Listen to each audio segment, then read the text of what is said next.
Bismillahirrahmanirrahim.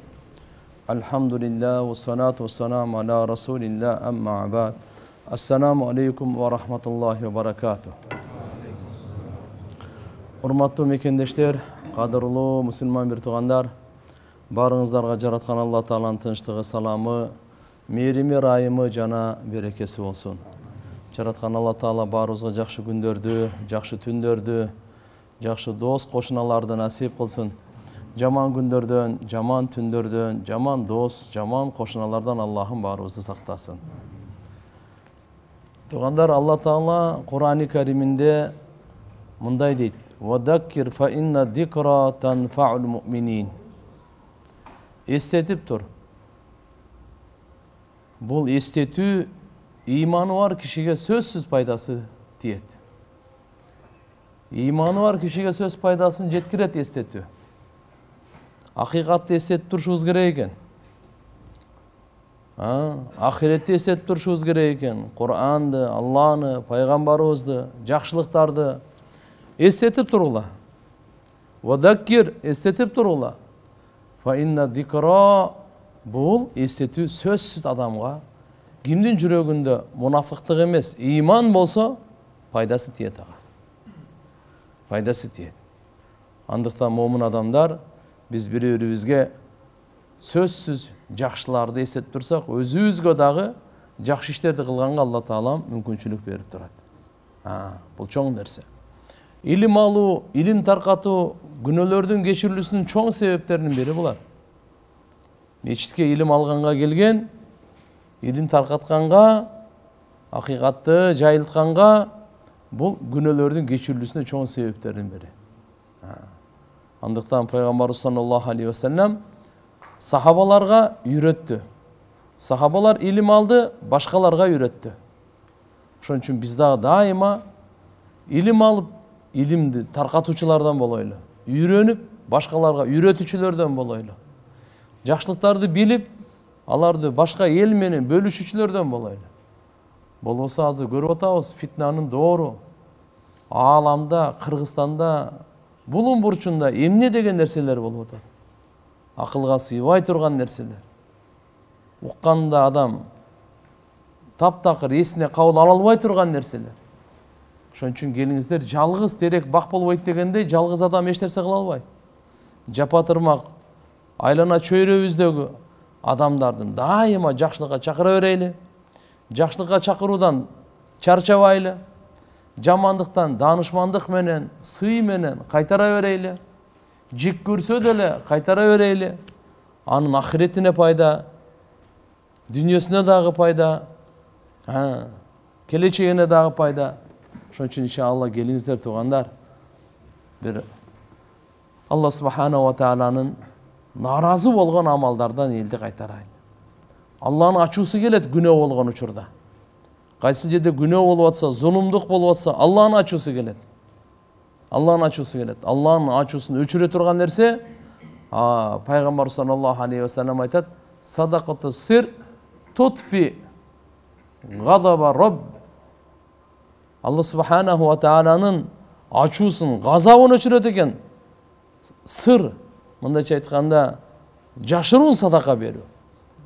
Биз бири-бирибизди, биздин аялдарыбыз дагы, бала чакаларыбыз дагы жашыруун садака берип үйрөнсүн.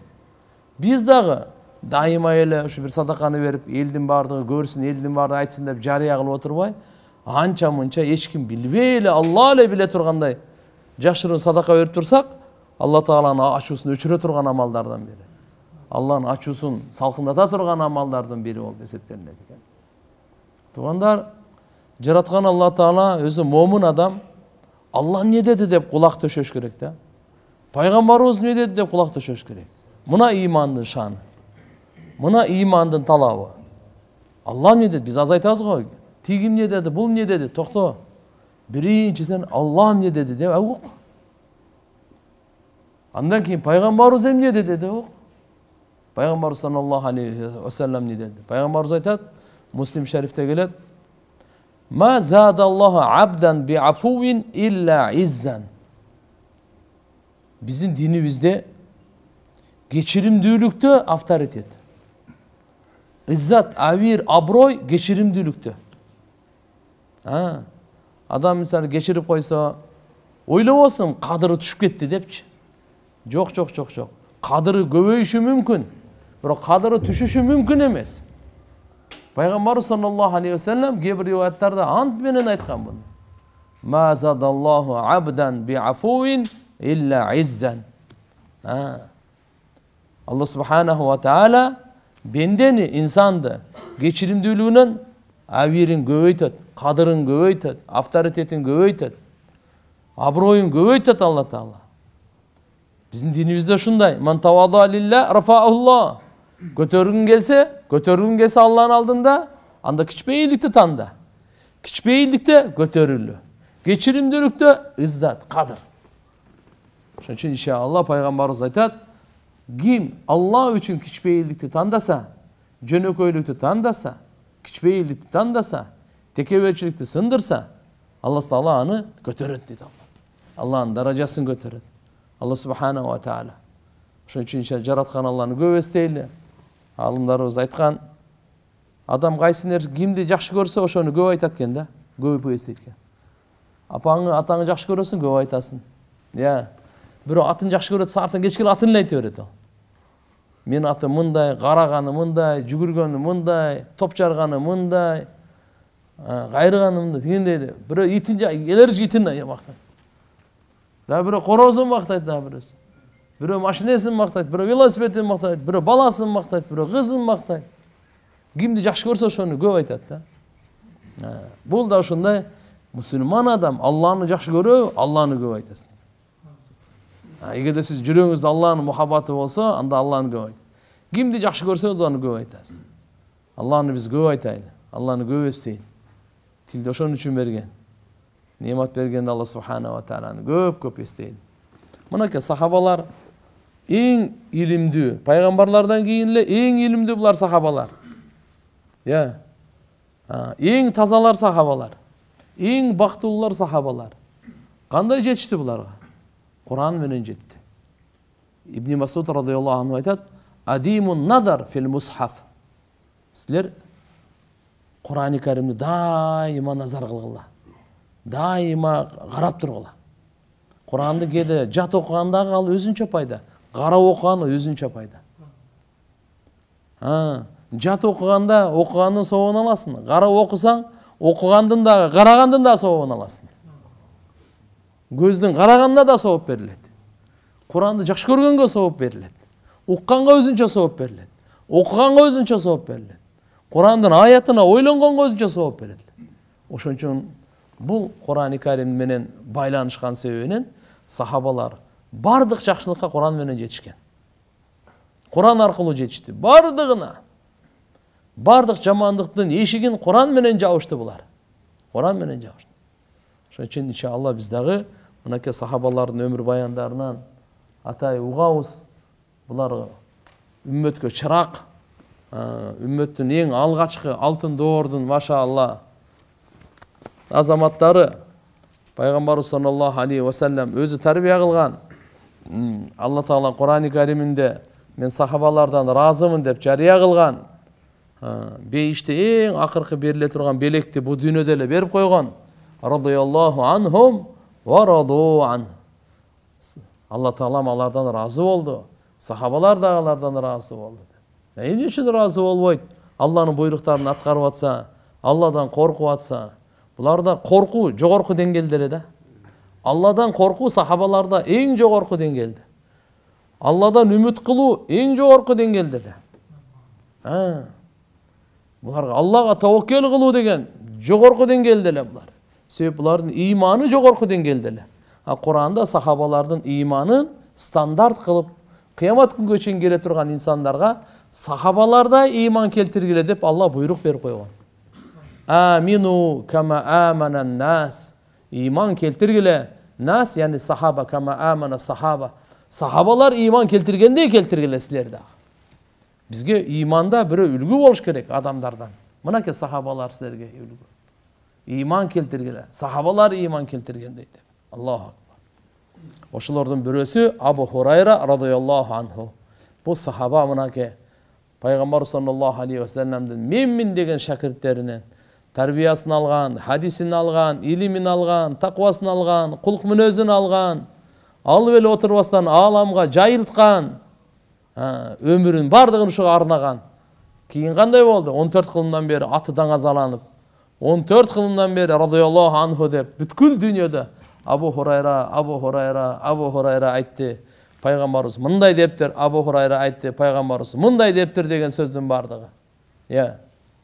Болбосо ошол замандан бери кимдеген адам өткөн жок, кимдеген байлар, миллиардерлер өткөн жок, кимдеген бадышалар өткөн жок. Абу Хурайра радиаллаху анху насаатынан мындай дейт: аннаху хина хадаратул вафату бака. Абу Хурайрага өлүм төшөгү келип калганда көзүнө жаш алып ыйлады. Факила лаху ма юбкик. Абу Хурайрадан суралды да, айтты Абу Хурайрага ошо жанында отургандар: эмне нерсе сизди ыйлатып жатат? Эмне үчүн ыйлап атасыз деп. Эми адам дүйнө менен коштошуп атат, туугандары менен коштошуп атат, жакындары менен коштошуп атат, ахиретке сапар тартып атат, көзүнө жаш алып атат. Эмне ыйлап атасыз деп сураганда, эмне нерсе сизди ыйлатып атат? Факала, мындай деп жооп берди: ама инни ла абки ала дуньякум хадихи. Эй, жанында отургандарын айтат: силердин бул дүйнөңөргө ыйлабай эле турам дейт. Бул дүйнөдөгү нерсеңерге бала чака, тууган урук, буюм, сүйүм, акча, тияк бияк, бул дүйнөңөргө ыйлабай эле турам деди. Валакинни абки ала бу'ди сафари. Бирок ыйлап атам, сапардын узактыгына, ахиреттин сапары өтө узак. Ва киллати зади. Азыгым аздыгына ыйлап атам. Сапардын узактыгына. Азыгымдын, демек амалымдын аздыгына. Ахиретке азык керек. Бу дүйнөгө кандай биз денеге азык бербесек эмне болот? Ахиретте азык, ошо азыгымдын аздыгына ыйлап атам. Ва анни асбахту фи суудин мухбитин ала жаннатин ва нар. Аллаху акбар. Мен дейт, ушундай бийиктемин. Эми ал жерден ол бийик мени таштоочу, түшүрүүчү. Бейишке же дозокко. Ла адри ли аййихима юхаду би, мен билбейм. Мени кайсы жакка алып кетерин билбейм. Бейишке алып кетеби, же дозокко алып кетеби? Мен ушул жерде жогордон жерге түшүрүүчү нерсе мен отко же дозокко, бейишке же дозокко кайсынысын алып кетерин мен билбейм деп ыйлап атат. Манаки сахабалардан коркуусу кандай эле. Канча деген жакшы амалдары бар эле. Дагы эле ошо жакшы амалдарын аз деп эсептейт эле да. Ушунчалык көп жакшы амалдарды кылып дагы аны аз деп эсептейт.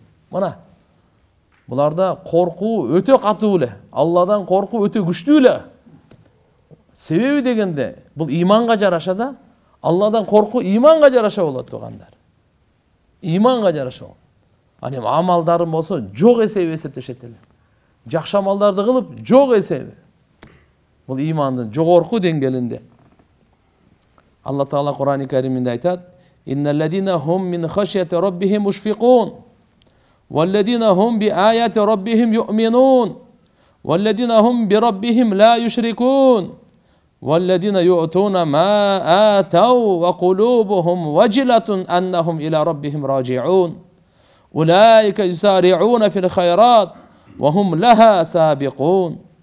Муъминун сүрөсү. Өз робуларынан корккондар.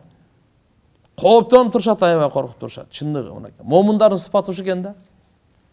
Так. Алар робусунун аяттарына иман келтиришет. Жана алар өз робуларына эч качан ширк келтирбейт. Алла Тааланын затында дагы, сыпатында дагы, ибадатында да эч кандай ширк келтиришпейт булар.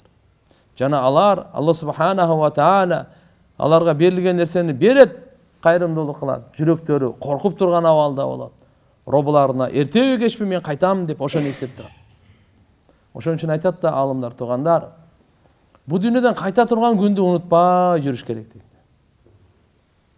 Бу дүйнөдөн кайта турган күндү унутпай жүрүш керек дейт. Мына акылдуу адам экенбиз. Мейли 100 жылдан кийин кайт, 50 жылдан кийин кайт, качан болсо дагы бирок кайтуу бар. Ошол учурда onu унутпай жүр дейт да. Себеп дегенде мындай айтат тугандар. Фи'лал маруф дейт. Яқи мин мусаир су. Жакшы иштерди кылып жүрө берсек, Кудай кааласа, бу жаман өлүмдөн сактайт экен да.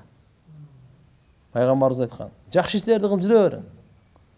Бирөө бааласа деле, баалабаса деле, рахматын айтса, айтпаса деле кызыктырбайт. Сиз жакшы ишти кылып жүрө бериңиз. Кудай кааласа, Алла субхана ва таала түбөлүктүү ахиретиңизди курат. Бу дүйнөдө деле кем кылбайт. Жаман өлүмдөн сактайт. Улайка юсари'уна фил хайрат. Мына имандуулар. Жакшылыкта жарышкандар булар.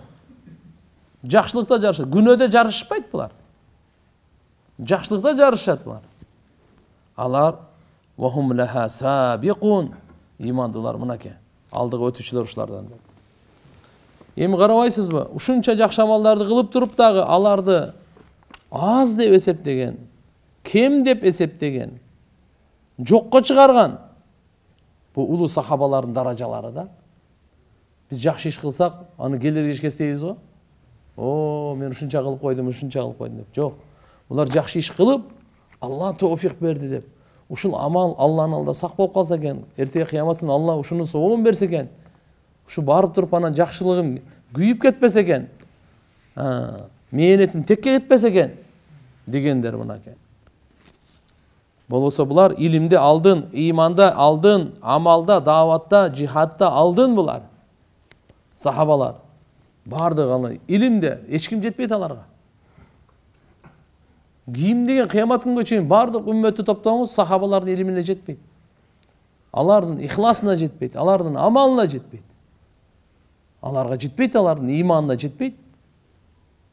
Риваяттарда келет, Абу Бакр Сыддык радыйаллаху анхунун иманын таразанын бир ташына койсоңуз, кыямат күнгө чейин келе турган мусулмандардын баарынын иманын таразанын экинчи ташына койсоңуз, Абу Бакрдын иманы салмактуу чыгат деген. Элестетип көрүңүз, канча миллиард адамдын иманын салмагына кое турган болсоңуз, Абу Бакрдын иманына жетпейт. Булар кандай?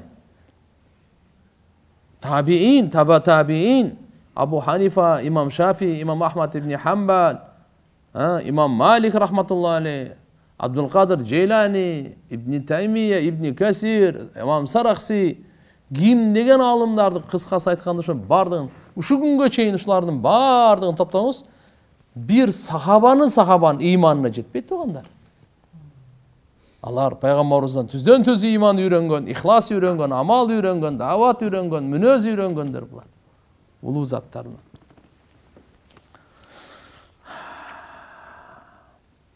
Демек, Абу Хурайра разыйаллаху анхудан бүгүнкү бизге сабагы, алардын ушул өлүм төшөгүндө дүйнөңөргө ыйлабайм деп атканы. Биз жөн жүрүп атып, эмне үчүн дүйнөгө ыйлайлы? Кечиресиздер, дүйнөгө ыйлаган зөкүрлүк деген. Акылдуу адам ахирет үчүн ыйлайт дейт. Амал үчүн ыйлайт. Күнөө кылганына ыйлайт. Кемчилдик жаңылыш кетип калганына ыйлайт. Дүйнө эмне ал? Дүйнө. Алла канча жандыкка дүйнөнү берген, канча рызкын берген. Алла рызкыны бериш үчүн ошон үчүн бизди жараткан. Жо Алла субханаху ва таала "Ва ма мин даббатин илля алаллахи ризкуха". Кыбыр эткен жандыктын бардыгынын рызкысы Алла тааланын колунда ал, жоопкерчилигинде. Ошон үчүн ага андай эле кайгыра берген болбойт. Жарым метр жеримди алдыра бердим деп. Мындай кылып бердим, тигиндей кылып бердим. Жа. Бизде бир аалым жигит бар эле. Австралияда сабак берет эле. Ошо кишинин үйүнө ууру кириптир да. Эми ар жерде уурулар бар деп. Аялынын алтындарынан бир аз акча долларлар бар экен, ошолорду уурдап кетти. Алар Алланын динин таркатканга барган Австралияга. Өзү дагы, аялы дагы. Сабак берет эле, башка да берет эле. Биз окуган жайга, ошол окуу жайга анан кат келген. Телефон менен сүйлөтүп, ушундай кыжалат болуп атат.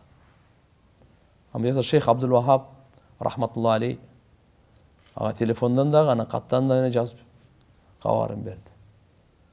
Бул урдалып жоголду эмес дейт. Бул топтолду дейт, Алланын алдында дейт. Биринчи сөз ушул болчу. Урдалып жоголуп кетти сенен деп андай ойлобо. Бул Алланын алдында сен үчүн топтолду дейт ал. Сен кыжалат болбагандай дейт сен. Бул эселетип Алла Таалам берет dedi. Сен аракет кылдың, тияк бой эшиктерди жаптың, аны ким эле буюм нерселерди урдатканды каалайт? Жок. Аракет кылдың. Кудайым буйрса иншалла бунун аркасынан чоң жакшылыктар бар. Кыжалат болбой, зикир дуаларды кылып туруп, амалдарды уланта берлер. Абдулкадир Джейлани рахматуллахи алейх боюнча айтылат. Бул өтө чоң соодагер болгон дейт. Шунда чоң ушундай сабагында ал убакта эми алар баягы кеме менен чоң жүктөрү, каргалары келчү экен да, биздин сөз менен айтканда. Сабак берип аткан учурда жанында шакирттердин бирөөсү келип кулагына шыбырлаган экен. Hazrat, сиздин ушу жүктөрүңүз бир кеме чоң жүк чөгүп кетти деген кабар келди деп. Бул киши мындай кылып, Alhamdulillah деп кайра сабакты улантыра бериптир. Бир аз убактан кийин келип, баягы шакирти келип анан дагы кулагына шыбырлаган экен. Hazrat, чөгүп кеткен кеме сиздики эмес экен, адашкан кабар келип калыптыр, башка бирөөнүкү экен, сиздики сак саламат, аман, жеке жетип келди dedi. Бул киши мындай кылды, кайра Alhamdulillah деген экен. Кайра сабакты уланта бериптир. Сабак бүткөндөн кийин шакирттери сураган экен. Бул сиз эмне үчүн сабактын учурунда ушундай бир кулагыңызга бир шыбырлаганда айттыңыз, Alhamdulillah, да бир аздан кийин да Alhamdulillah деп. Анан шакирттерине айткан экен. Биринчи ушундай кабар келди. Ушунда чоң товар, бир кеме товар. Бир контейнер эмес, кемеде билесиз да канча контейнер. Ушунда чөгүп кетти, ушунча чоң зыян болду, банкрот болду деген кабар келгенде мен жүрөгүмө карадым. Кыжалат бекен, кыжалат эмес бекен? Сен нормальный дейт. Ошого мен Alhamdulillah дедим дейт. Эч кандай кыжалатчылык таасир тийбептир. Сабакты уланта бердим, кайра келди дейт, кайра келгенден кийин кабар келди. Ал чөгүп кеткен кеме башка бирөөнүкү экен, сиздики сак саламат, аман экен, жеке жетип келди. Эне дагы жүрөктү карадым, сүйүнүп эме болуп кеткенби, кандай болду деп. Карасам сүйүнбөптүр дейт. Дагы Alhamdulillah дедим дейт. Дүйнөнүн кеткенинен да, келгенинен дагы, кеткенден кыжалат болбой, келгенден сүйүнбөгөн, экөөнү да тең бир абалда Аллага шүгүр деп турган. Ушундай жүрөк бергенде, ушундай иман бергенде Аллага шүгүр дедим. Алла Таалага шүгүр деп. Ошон үчүн иншалла барына дагы шүгүр, жогуна дагы шүгүр. Кандай туугандар? Барына дагы шүгүр, жогуна шүгүр. Биз өзүбүздүн бар болгонубузга шүгүр кылып коелу тасырлар бир. Кандай дедиңиз? Кийимибиздин, үйүбүздүн, машинебиздин, нерсебиздин, жей турган тамагыбызга шүгүр кийин. Второй, экинчи очередь, экинчи кезекте. Биз биринчи өзүбүздүн бар болгондорубузга бир шүгүр кылып коелу. Кандай дедиң? Туурабы? Биз өзүбүздүн бар болгондор, жердин үстүндө жүргөнүбүзгө шүгүр кылып кое берели. Бисмилlah. Alhamdulillah. Андан кийин аны шүгүр кыла турган нерселер көп. Муздак суу өзүнчө неемат. Уйку өзүнчө неемат. Балдардын эркелегени ал өзүнчө неемат. Кыскасы айтканда неематтын кайсы бирин санап бүтөсүң. Ва ин таудду ни'маталлах ла тухсуха. Алла Таала айтып койгон неемат, Алланын неематын эсептесең санап бүтпөйсүң сен. Мынакей Абу Хурайра разияллаху анху бизге кандай нерсени айтып кетти. Экинчиден айтам. Бул кишинин улуу насаатынан пайгамбарыбыздан таалим алган, бүткүл ааламга мээримдүү болуп келген, жакшылыктын таалимин берүүчүдүр. Юбсиру ахадукум al-qadata fi ayni akhi wa yansa jizla aw al-jiz'a. Jizla aw al-jiz'a. Jiz'a fi ayni nafsihi. Biröңөр дейт. Bir musulman bir tugandын көзүндө дейт. Бир ошол айыбы, ошол кичинекей айыбын көрөсүң. Өзүңдө тоодой айыпты көрбөйсүң да. Мусулман бир туганыңда кыпындай айыпты көрөсүң дейт.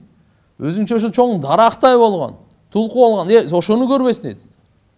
Биздеги мына жизла деп бул стволду айтат. Дарак болот го дейм, дарактан болот. Корень болот, ствол болот, Не деп коет ошону бизде? Тамыр, анан бул жакта бутак, ортосунда стволду эмне дейт? Сөңгөк дейт, Эми ушунда бул жерде бул мисал келди айтып атат да, өзүңдүн ушу сөңгөктөй болгон күнөөңдү көрбөй, бирөөнүн кыпындай күнөөсүн көрөсүң дейт. Мынакей. Бир алым айтат, субханалла, адамдын көзүнө кыпын кирип кетсе, чоң тоо көрүнбөй калат экен да. Болбосо тоо өзү көрүнө турган эле нерсе ал. Демек, эгерде көзүнө ушу кичине кыпын киргенге ушундай болуп атат да. Бирөөнүн айыбы ушундай болуп калса, анын жакшылыгы тоодой болсо эмсеге көрүнбөйт экен.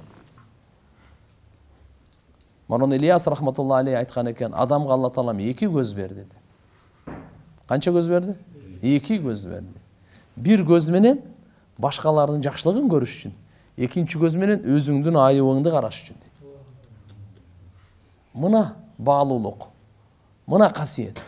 Эми караңызчы, биз азыр кайсы ыймандын баалуулугунда жашап атабыз? Бир көз менен адамдар, любой адамдын жакшылыгы баары бир бар да. Кандай болгон чакта да анын только жамандык эле эмес да. Бирок биз жакшы, бизге өкүнүч, бизге чоң кайгы ушул болуп калды да. Биз бирөөнүн жакшылыгын көрө албай калдык. Ошончо Абу Хурайра разыяллаху анху айтып атат да бу жактан. Бирөөнүн кыпындай айыбын көрөсүн, өзүңдүн сөңгөктөй айыбыңды көрбөйсүн дейт. Бул өкүнүч экен да, чоң өкүнүч, чоң кайгы экен да. Трагедия да, трагедия. Бул акыйкат да. Эмне деп айтып атат? Та'дилul мизан. Бул таразанын салмагын айтып атат. Адилеттүүлүк карабайлыбы? Кантип эле ушуда бардыгы эле айып болуп калсын. Субханалла. Бир мусулманда 99 айыбы бар, бир гана жакшы сыпаты бар, ошо жакшы сыпатын карма дейт. Өзүңдө 99 жакшы сыпатың бар, бир айыбың бар, ошону карман дейт мына. Биз оңоло турган жолубуз алхамдулилля туура. Амалга келсек кана. Амалга. Бирок ушуга бирибизге эстетип турсак, бирибизге эскертип турсак, бирибизди тартып турсак, Алла Тааладан дуа кылып турсак, я Алла деп, нафс менен күрөшүп турсак, ушу бирөөнүн жакшылыгын көрө берейин, Албетте бул оңой эмес, бул жихад бул. Шайтан сага эч качан, нафс сага эч качан бирөөнүн жакшылыгын көрсөтө койбойт. Та азгырат. Сен мындан кыйынсың, сен мынаны кара, тигини кара, айыптарын көрсөтө берет, өзүңдүн жакшылыгын көрсөтө берет. Ошончо кээ бир алымдар айтканда, өзүңдүн айыбыңды көрө албагандык башкалардын жакшылыгын көргөндөн тосуп калат дейт. Башкалардын жакшылыгын көрө албай каласың. Алла Таала райым кылсын дейт. Кимди?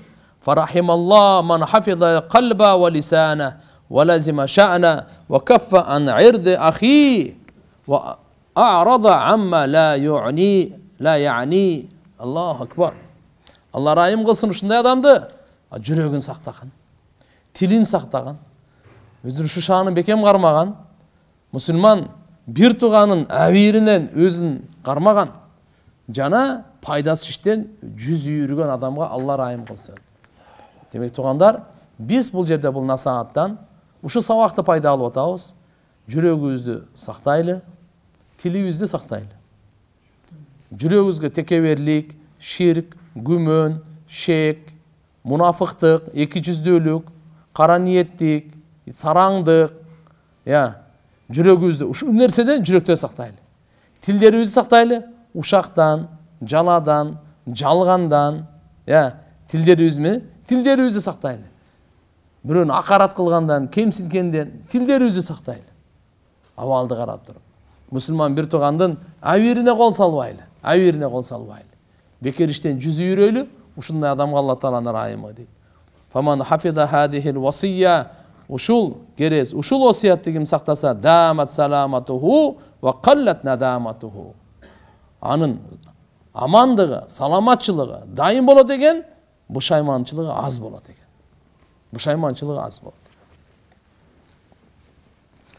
Айткан экен, Бакыр ибн Абдулла ал-Музани, Миммин деген табииндердин бири экен. Кандай силер өзүңөрдү кайсы орунда көргүңөрдү кааласаңар, башка мусулмандарды ошол орунга койгула дейт. Ошондо сен өзүңдү ошол жактан табасың дейт. Вала тандуру фи зунубин нас кал арбаб, вандуру фи зунубикум кал абид. О, кул ээлери болгон кожоюндардай болуп, адамдардын күнөөлөрүн карабагыла дейт. Кулдардай болуп, өзүңөрдүн күнөөңөрдү карагыла дейт. Ошондуктан айтылган экен Кур'ан-ы Каримде дагы балил инсану аля нафсихи басира. Инсан өзү нәпсине өзү көрөгөчү. İza şi'te vallahi ra'aytahu basiran bi uyubin nas ve dunubihim gafilan an dunubihi. Эгерде кааласаң Аллага ант дейт. Адамдардын айыптарын, күнөөлөрүн көргөнүңчү ушу сени бекапар кылып коет өзүңдүн күнөөңдү көрүүдөн. Бекапар кылып коет, тосуп коет экен да. Кабарсыз кылып коет экен да. Дайыма адамда кайсы адам адамдардын күнөөсүн көрүп, адамдардын айыбын эле көрө бергенчи, ушул өзүнүн айыбын эч качан көрө албай дүйнөдөн өткөзөт экен да, бечара. Бул кыйындык эмес, адамдардын айыбын көргөнчү. Адамдардын күнөөсүн көргөн бул кыйындык эмес. Кыйындык адам өзүнүн күнөөсүн, өзүнүн айыбын көргөндүк. Бирөөлөрдүн айыбын көргөнгө сага эч кандай сабап берилбейт. Күнөөдөн башка сага эчтеке жок. Өзүңдүн айыбыңды эгерде көрө биле турган болсоң, мына ушуга сабап, мына ушул күнөө кечирилет. Субханаллах. Айып кимде жок? Бардыгыбызда бар. Пайгамбарыбыз айтып койгон адам баласынын баардыгы катакер. Бардыгы айыпкер, айыпта. Бардыгы жаңылышта. Куллу бани адам хаттаун. Бардыгы адам баласында ката бар. Хайру хаттаин ат-таввабун. Катакерлердин эң мыктысы тооба кылып, каталарын мойнуна алып, Алладан кечирим сурагандар. Булар эң мыктысы экен да. Бир алым айткан экен. Айтуган, эгерде мен айыбымды көрсөңчү, менде айып бар. Мен айыбымды көрсөңчү. Анда сен ошону мага айт, анткени аны оңдоочу менмин. Сага сооп болот. Оңдой турган менмин. Мен айыбымды көрүп атасың да. Мага айт бетим, мага эле айт. Сага сооп болот, оңдоочу менмин. Эгерде мен айыбымды көрүп, макулбу? Сен мага айтпай башка бирөөгө айтсаң, мен аны оңдобойм да. Мага айтпаганыңдан кийин. Сага күнөө деген. Мага айтсаң сага сооп, башкага айтсаң сага күнөө. Мага айтсаң оңоломун, башкага айтсаң оңолбойм деген сөз да. Ошо ойдон калат деген сөз да.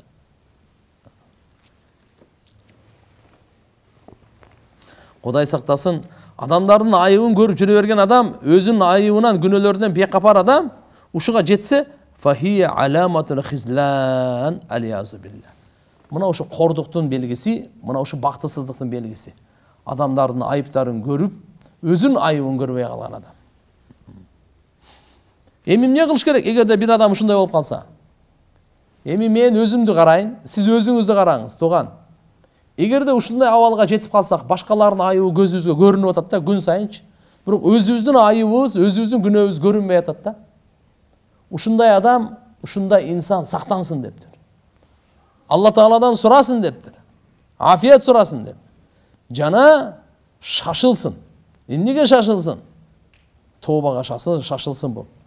Жана Аллардан насаат сураганга шашылсын. Күнөлөрдү көргөн. Алла Тааладан сурасын. Кээде мындай экен адамчы. Өзүнүн айыбынчы, өзүнүн айыбы эмне себептен көрбөй калган? Бул мурунтан бери ошол күнөөнү жасай берип, буга сиңип калганда, бекемделип калганда, буга күнөө катары эсептелбей алган. Буда сезим жок болуп калды. Күнөө кылып дагы ал күнөөнү сезбей калды. Ушунчалык сиңип калганда, күнөө кылып дагы аны күнөө сезбейт. Күнөө деп эсептебейт. Күнөө деп эсептегенде бул зикир тооба кылат эле да. Бу Абу Хурайра разыйаллаху анху экинчи насаат. Үчүнчүсү. Bir kişi geldi Abu Hurayra'a nasihat sorap. Anna rajulan ja'ahu. Faqala lahu, bir kişi gelip Abu Hurayra'a müntiptirdi. İnni uridu an ata'allama'l ilm ve ana akhaf an udayyi'ahu ve la a'mala bih. Men ilim үйрөнгөндү каалап атам. Бирок коркуп атам деп. Ушуну текке кетирип, амал кылбай коембу деп коркуп атам. Ошон үчүн илим албай эле койсом окшойт депчи. Насаат сурап атат да. Неде мен илим алганды каалап атам өзү. Инни уриду ана таалламал илм. Илимди үйрөнгөндү мен каалап атам өзү. Бирок кандай болуп атат? Ана ахафу, мен коркуп атам. Эмнеден? Аны зая кылуудан, текке кетирүүдөн. Вала а'мала би, ага амал кылбай койгондон. Фақала лаху Абу Хурайра мындай деп айтты. Ma anta biwajidin shay'an ad'a lahu min tarkihi. İlim ilim alууну таштап коюң бул текке кетирүүдөн андан да чоңурак да. Бул мындайча айтканда бул шайтан ушинтип азгырат экен да. Илим алгандан кийин амал кылыш керек. Амал кылбагандан кийин лучше албай эле коюш керек илимди депчи. Бул шайтандын азгырууларынан да. Сен дейт мындай карап алыңыз. İlim alıp turup amal kılbay koyum деген korkuğum kişilerek. İlim albay koyum andan çoğurak bul. Andan çoğurak al. Amal kaçan kılas? İlim bolsa kılas bu. Amalga köpüre ilim. Ansız amal albaysız ayağa. Oşun için aytkanda İmam Bukhari rahmetullahi aleyh. Al-ilmu qabla'l qawli vel amal. İlim tuğanda sözdön jana amaldan murda turat. Bir nesegini süylөгөндөн murda, anın ilimin bil.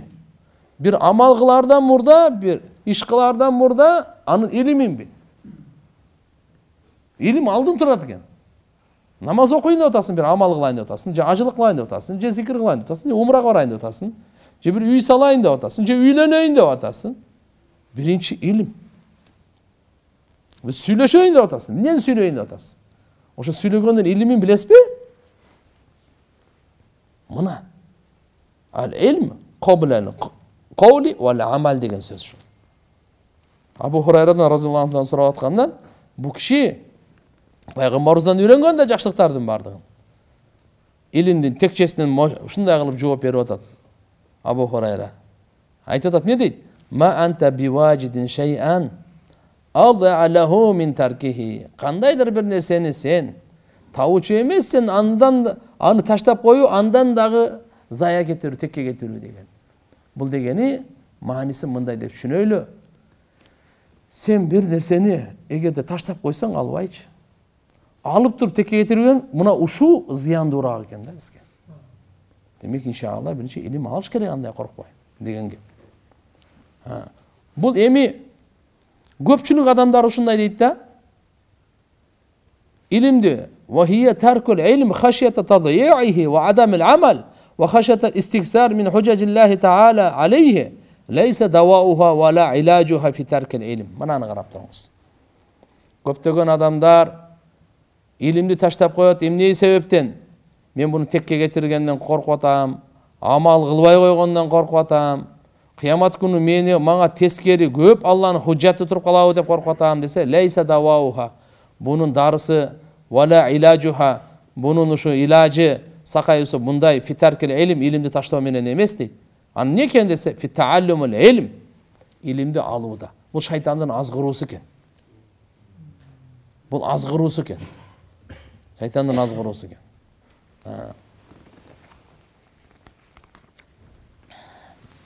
Sebep degende ve yekunu sullama yanalu bihil abd haşyatallah. Sebep ilim mındayda bu sizgeçi şatı. Allah Taala'dan korkuga jetkenge, Allah'dan korkuga jetkenge oşo daraja jet çıkkanga bu şatı katarı sizge. Bunisi kanday bolboyt da bu. Kebir adamların probleması ne de deyit? Probleması amaldın jemişin darole görgüsü kalayt. Şaşma. Şaşılgan jakşı bolboyt. Oşon için ilim ala öğreniz, siz şaşılmаңыз.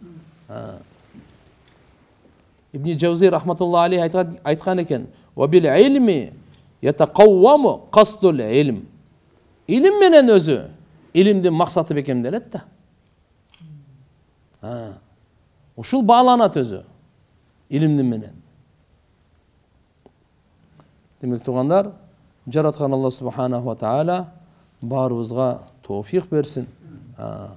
Gün sen az bolsa dagı Kur'an okuylu, az bolsa dagı zikir kılaylı, az bolsa dagı dua kılaylı, az bolsa dagı şükür kılaylı, istiğfar kılaylı. Jaratkan Allah Taala'nın bergen gündörün, tündörün amal menen kozdaylı. Amal menen kozdaylı. Kiçine olsun da. Jatarda 100 jolu zikir kılıp koyup atasızbı? Astagfirullah ve atubu ileyh dep. Astagfirullah ve atubu ileyh. Köp tele ketpeyt. Köp olsa bir 5 minut, 3 minut geter çıkar. астағфирулла ва атубу илейх, астағфирулла ва атубу илейх деп. Зерикпей дарат алып эле жатыш керек. Көп болсо 1 мүнөт кетет даратыңызга. Дарат сындырдыңыз эле, эми 1 мүнөт кетет алганга, көп эмес.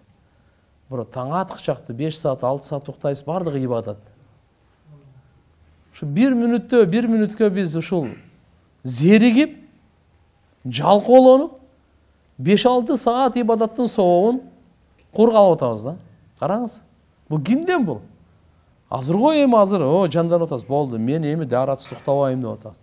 Бир үйгө барганда эле эптеп эле подушка издеп калабыз да. Ушундай чечим чыгарып алыш керек экен да. Биринчи мен амалды кылам, анан телевизор көрөм, анан телефон менен сүйлөшөм, анан башка иштерди кылам. Биринчи мен бүтүрүп алайын биринчи. Ушуну алдыга коюп үйрөнүп алсакчы, өтө көп нерсени утабыз. Шайтан, бул уже колдон чыгып кетти дейт да. Ал жакшылыктан кийин уже экинчиси келе берет. Сиз тажрыйбадан кылып көрсөңүз, тажрыйбадан бир кылып көрүңүз. Шайтан кадимкидей алсырай түшөт. Пайгамбарыбыз бекер айткан эмес да, жатаарда адам баласынын баарын шайтан байлап коет, билесиз да. Түйүп коет. Дегенде 3 жолу. 3 түйүм менен. Мен турганда биринчи түйүн чечилет. Багымдатка турганда. Турган чечилет. Дарат алганда экинчи түйүн чечилет. Намазга турганда 3-чү түйүн чечилет. Намаздан кийин көрүңүз анан кандай, алхамдулилля. Пайгамбарыбыз айтты да. Машалла, көңүлү ачык, маанайы жарык. Болду. Болбосо кандай? Шайтан зара кылат деген. Элестетебиз, күн сайын багымда токтой бергенде, кулагына зара кылып, вообще туалет кылып салганда. Кандай болот бияга менен? Чырпак каяктан, жагымсыз жыттар каяктан. Жараткан барыбызга тоофик берсин. Бирибизге дуа кылайлы, багымдатты каза кылбайлы. Эмнени каза кылбайлы? Багымдатты каза. Багымдатты каза кылбайлы. Ким куптан намазын жамаат менен окуса, жарым түн ибадат кылган соогун алат. Багымдат намазы жамаат менен окуса, түнү бою ибадат кылган соогун алат. Багымдатты. Ман салла субха фа хува фи зимматилла.